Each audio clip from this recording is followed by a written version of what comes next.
All right, Ernie.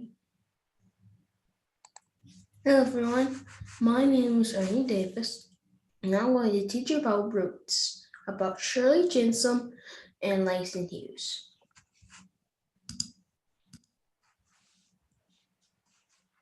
Who are we? We're museums learning about Black history. We are sharing what we learn with others. Everyone deserves to know their history. We will build confidence in children and inspire them to read stories about real life heroes and sheroes. Let's hope everyone have fun. Listen to the speaker. Now let's learn have a question. Explore the book said today. Have fun. Share what you learn with others. Who was Shirley? Shirley was born Shirley Anita St. Hill on November 30th. She wasn't born there, like it wasn't a place or street. That was her name in 1924 in Brooklyn, New York. She spent some of her childhood in Barbados with her grandmother. She graduated from Brooklyn Girls High School in 1942 and won prizes on the debate team. The debate team is a speaking team, like has speaking arguments, stuff.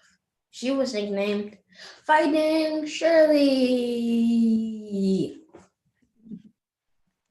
What did she do to achieve her goals?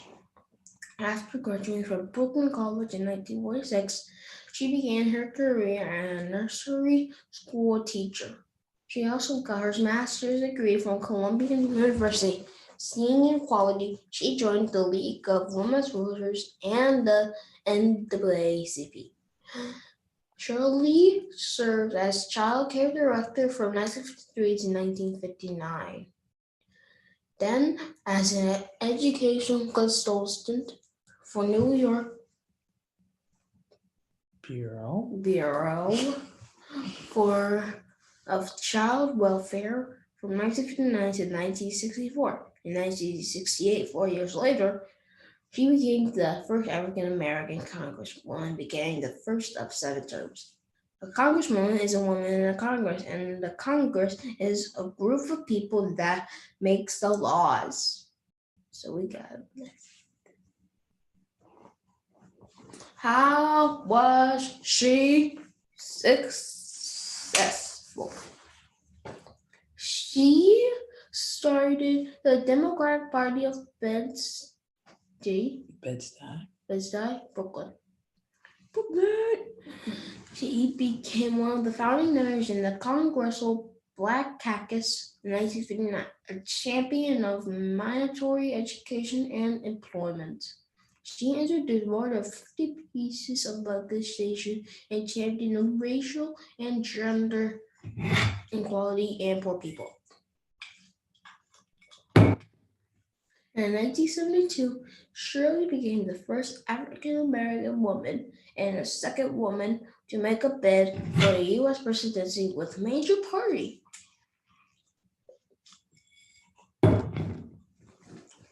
Pretty cool, right? And this is cool. She authored 2 books, Unbought and Unbossed, and The Good Fight. As you see in the picture, one of her books is unbought and unbossed. Peace sign.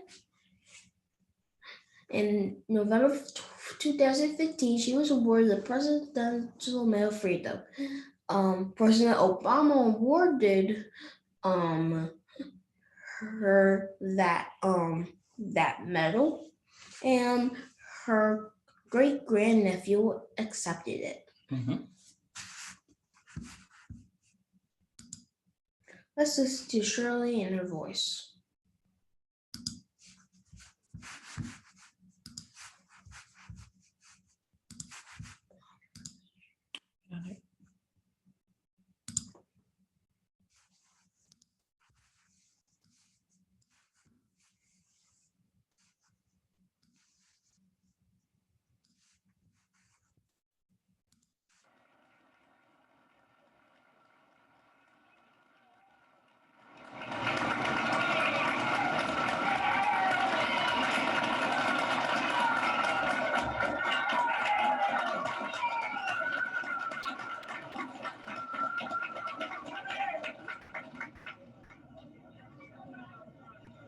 I stand before you today as a candidate for the Democratic nomination for the presidency of the United States of America.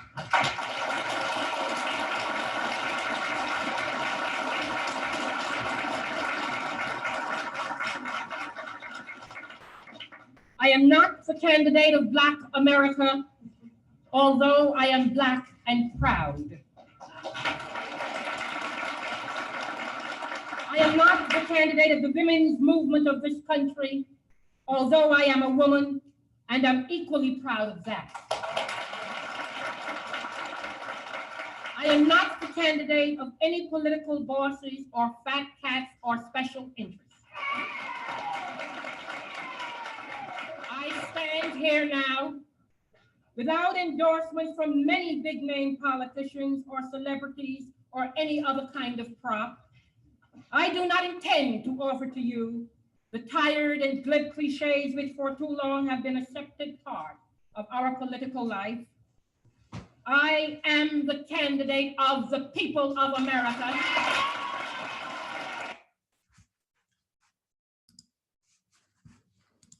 Pretty cool, right?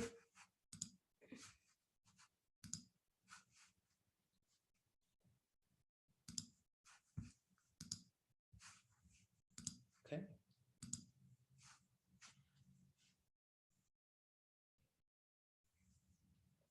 Technical moment.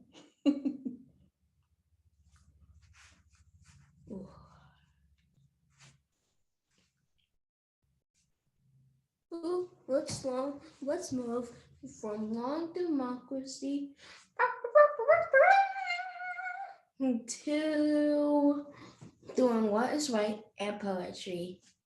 Separate figures.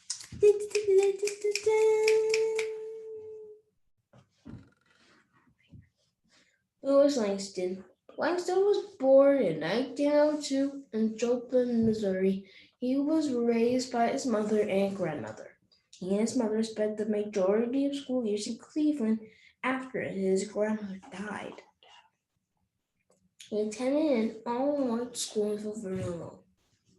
He began writing poetry in high school. Speak up a little bit. He began writing poetry in high school, and also he published his first poem after graduation. He attended Columbia University in 1921 to 1922. He swung on in New York. And this began his world travels including Europe, Africa, and Mexico, while working as a seaman on a freighter. So a freighter is a special ship carrying special cargo.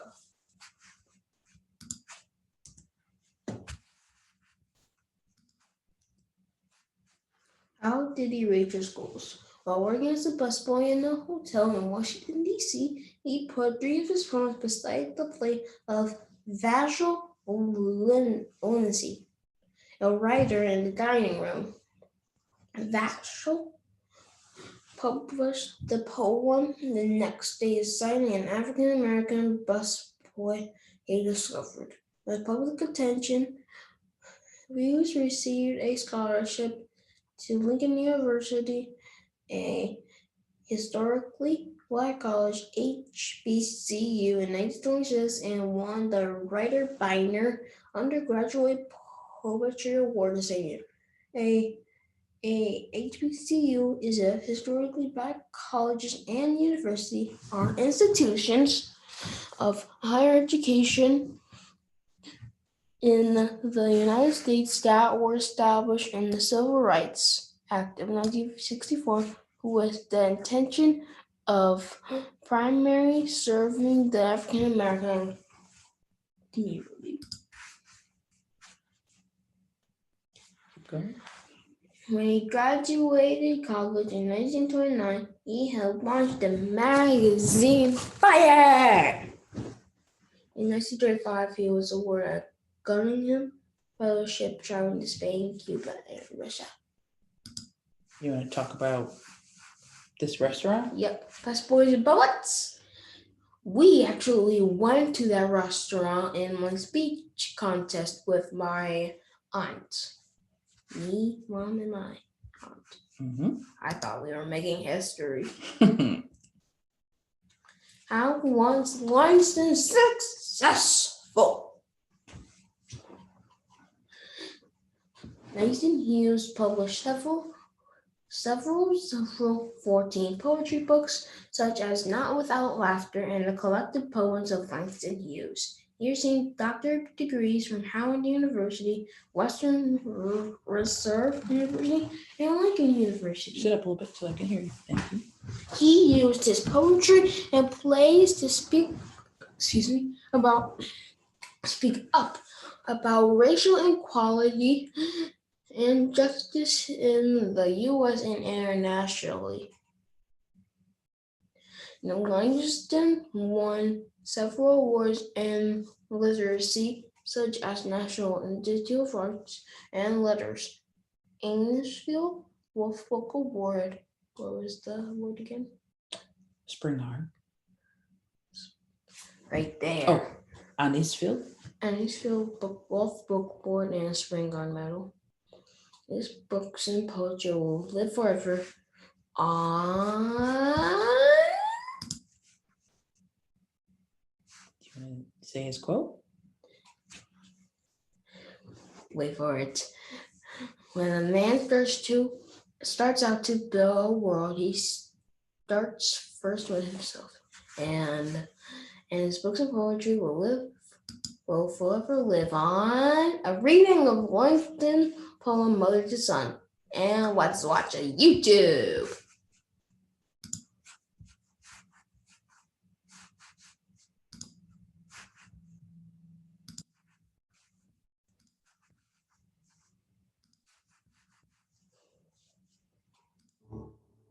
Well, son, I'll tell you. Life for me ain't been no crystal stair.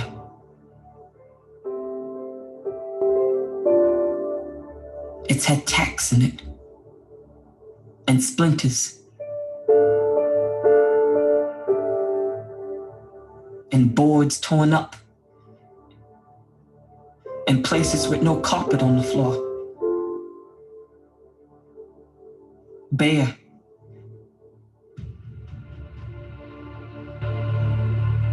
But all the time I's been a climbing on and reaching landings and turning corners and sometimes going in the dark where there ain't been no light.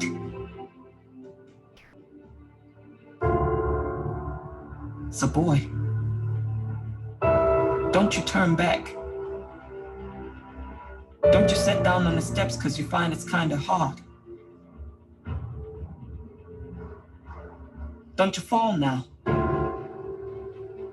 For ours is still going, honey.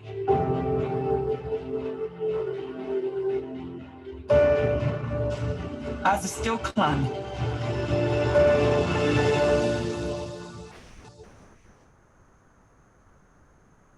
And life for me ain't been no crystal stair.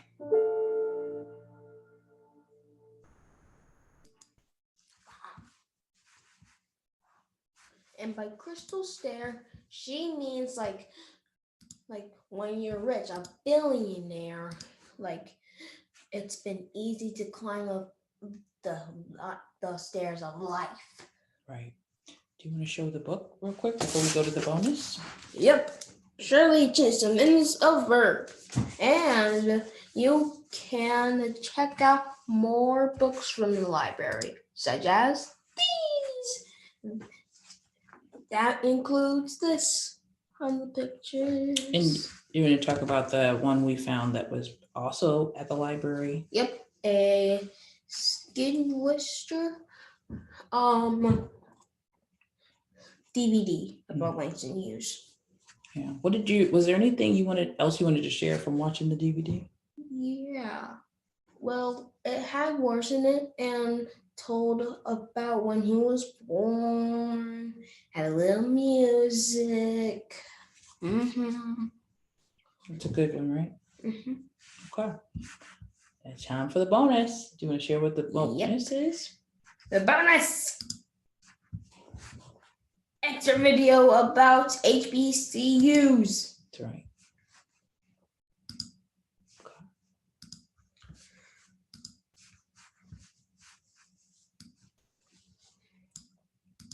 Before the Civil War, educational opportunities for free Black children, particularly in higher education, were quite limited, even in the North. Some students, however, managed to leap over the hurdles standing in their way. John Chavis, a free Black man from North Carolina, was the first African-American college student. Chavis studied as a private student under the president of the College of New Jersey, now known as Princeton University, and continued his studies at Liberty Hall Academy in Virginia. And so we're going to also show this video that tells you a little more about Black HBCUs.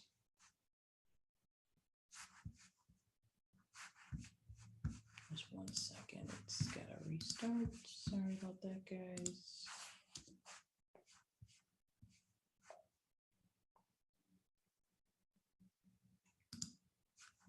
Before the Civil War,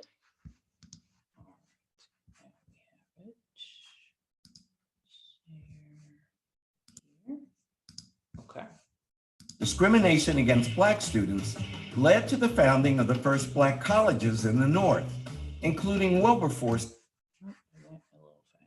Educational opportunities for free Black children, particularly in higher education, were quite limited, even in the North. Some students, however, managed to leap over the hurdles standing in their way. John Chavis, a free Black man from North Carolina, was the first African-American college student. Chavis studied as a private student under the president of the College of New Jersey, now known as Princeton University, and continued his studies at Liberty Hall Academy in Virginia. In 1862, Mary Jane Patterson became the first African-American woman to receive a bachelor's degree when she graduated from Oberlin College. Patterson became a teacher and then the first Black principal at the Preparatory School for Negroes, now known as Paul Laurence Dunbar High School. Before the Civil War, discrimination against Black students led to the founding of the first Black colleges in the North, including Wilberforce in Ohio and Lincoln and Cheney universities in Pennsylvania. Cheney University in Philadelphia is the first historically Black college or university. It was founded in 1837 as the Institute of Colored Youth. The founding of that institution transforms educational possibility for African-American people. The era saw huge growth in the number of Black colleges and universities, from Howard and Fisk to Hampton and Tuskegee. Historically Black colleges and universities take African-Americans who struggle in our failing public schools and turn them into a rigorous scholar with access to a future who has earned the credentials for a college degree. HBCUs arose as a direct response to racial discrimination, providing opportunities for Black students to gain a higher education and enter the middle class. According to the New York Times, HBCUs make up only 3% of the colleges across the country, and yet at least 50% of Black doctors and 80% of Black judges have graduated from their classes. There remains a significant racial gap in degree attainment, but this gap is shrinking thanks to these Black institutions and to increased Black enrollment in historically white colleges and universities. Okay. So that is the end of our presentation. I'm going to put it on next month's class date. And I think we're ready for questions, Ms. Joyce. All right, great presentation. Yeah, we did have a couple of comments and questions come through. Feel free to use the Q&A box or raise your hand. I can turn on your microphone. So the first question we've got here is, out of all the books you mentioned that are at the Fountaindale Library to learn more about Shirley Chisholm and Langston Hughes, which ones did you like the most? I said all the way up. They're asking you which book did you like of the ones you read or the DVD? Which one did you like the most? Oh, Joseph is a verb. And why? Because it talks more about Shirley Chisholm and talks about all her achievements, even the preschool. And look, it's all about her life. It has amusing drawings too. One thing she said is, if they don't give you a seat at the table, bring a folding chair. Very cool. There's also a follow-up to that question. It says, I truly enjoyed this Roots program as Langston Hughes is my favorite poet. I also loved learning that Shirley Chisholm served 7 terms. I did not know that HBCU's designation did not occur until the Civil Rights Act of 1964. Did I understand that correctly from your presentation? That's a good question. So the HBCU designation occurred before the Civil Rights Act. It's just that in the HBCU designation, they do get additional protections. And so with the Civil Rights Act, the HBCU protections were added on. And the way they were able to distinguish the difference between colleges who would kind of claim themselves to be an HBCU versus true HBCUs were they had to be a primary African-American institution prior to the Civil Rights Act. That way they could eliminate folks trying to get some of the protections or the extra areas of assistance that HBCUs would get from those colleges that really didn't serve as those primary institutions before.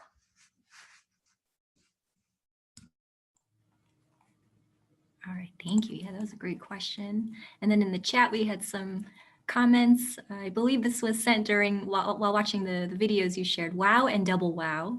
And then good job, Ernie. Thanks. Okay, any other questions out there?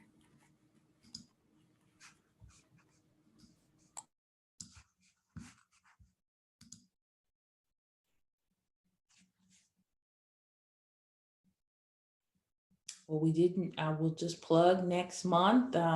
We are going to have some guest presenters to speak of King Kamehameha and Queen Lily Kalani. Ms. Shamel Foster and Professor Radin will be teaching that class.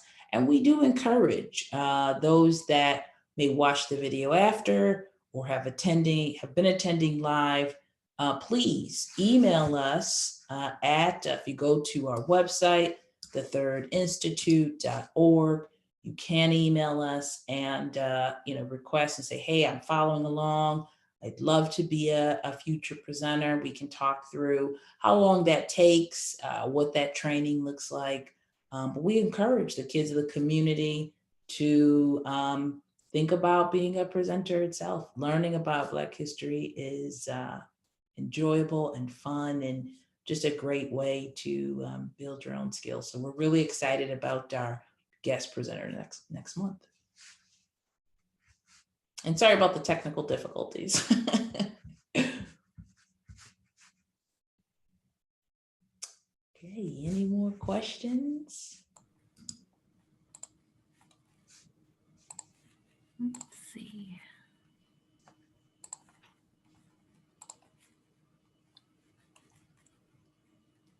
All right, I don't see any questions or hands up.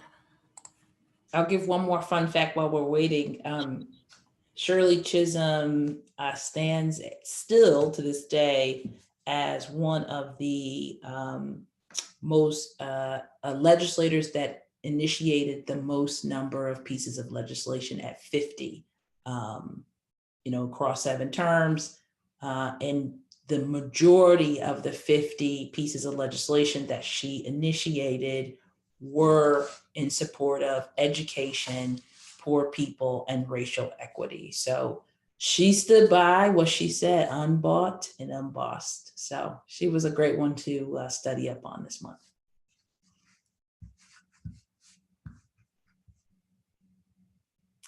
Okay, Ms. Joyce. Well, we thank everyone for coming, and we hope to see you again next month. Bye-bye.